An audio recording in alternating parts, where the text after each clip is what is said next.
Regardez un peu cette vidéo du Dalai Lama et de ce jeune enfant.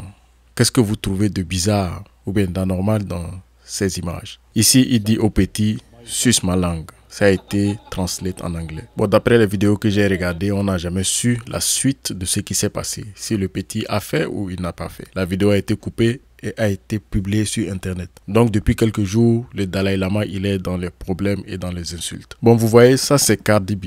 Si vous avez une position de leader et vous vous faites piéger ou vous êtes attrapé dans des situations délicates, il y a tout un lot de personnes qui va commencer à parler de vous. Vous donner des conseils. Des gens qui n'ont pas vraiment la même spiritualité ou bien le même degré de morale que vous, ils vont commencer à vous donner des conseils sur internet. Cardi B, ancienne stripteaseuse, est en train de donner des conseils et de parler de cette histoire avec le Dalai Lama. Elle dit tout simplement que les religieux avec une position de dominance, ceux qui sont à la tête des groupes religieux peuvent parfois utiliser leur atout de leader et puis abuser de certaines situations. C'est ce qu'elle est en train de dire et puis elle a commencé à aller dans tous les sens. Elle dit que cet enfant était là en présence du Dalai Lama et puis il y avait ses parents qui étaient là dans le background. Donc la scène s'est passée devant ses parents et les parents n'ont pas pu intervenir ou bien les parents auraient dû faire de telle sorte que l'enfant ne s'approche pas à un tel degré de contact avec le Dalai Lama. Elle est en train de donner des conseils aux parents. La prochaine fois, les parents puissent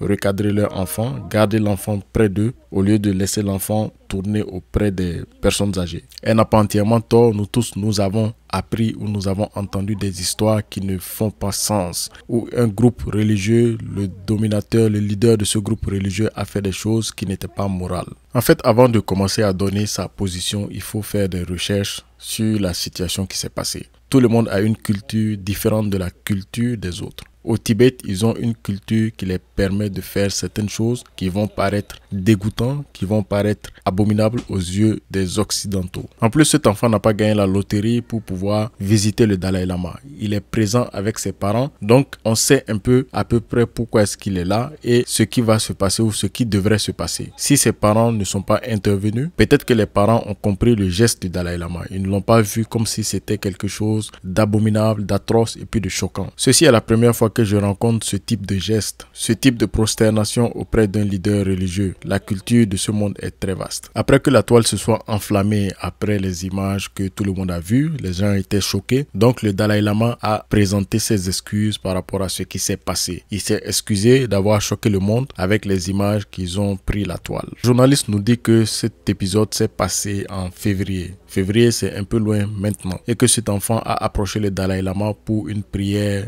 pour prendre des bénédictions. Donc d'après ce qui s'est passé après les bénédictions, le Dalai Lama a serré l'enfant dans ses bras. Ensuite, il a demandé à l'enfant de lui faire un bisou sur la bouche. Et après cela, les gens ont commencé à rire au niveau de la salle. Après un petit moment, le Dalai Lama a dit au petit de sucer sa langue. Il a sorti sa langue et les gens ont commencé à rire encore. Ensuite, le petit a mis sa tête sur les épaules du Dalai Lama et puis l'histoire a pris internet. Après que les images aient choqué tout le monde entier, le Dalai Lama et son office ont émis un statement qui dit qu'ils sont désolés de ce qui s'est passé, qui regrettent amèrement avoir choqué le monde entier avec les images et puis ce qui s'est passé ce jour-là. Il ajoute aussi qu'il demande pardon à l'enfant, qu'il demande pardon aux parents de l'enfant et il demande pardon au monde entier pour ce qui s'est passé. J'ai appris aussi que dans la culture tibétaine, quand tu sors ta langue, ça peut servir de salutation. Je pense bien ce qui n'est pas passé, c'est dire à l'enfant de sucer sa langue. Ça n'est pas passé et je pense que ça ne passera pas d'ici tôt.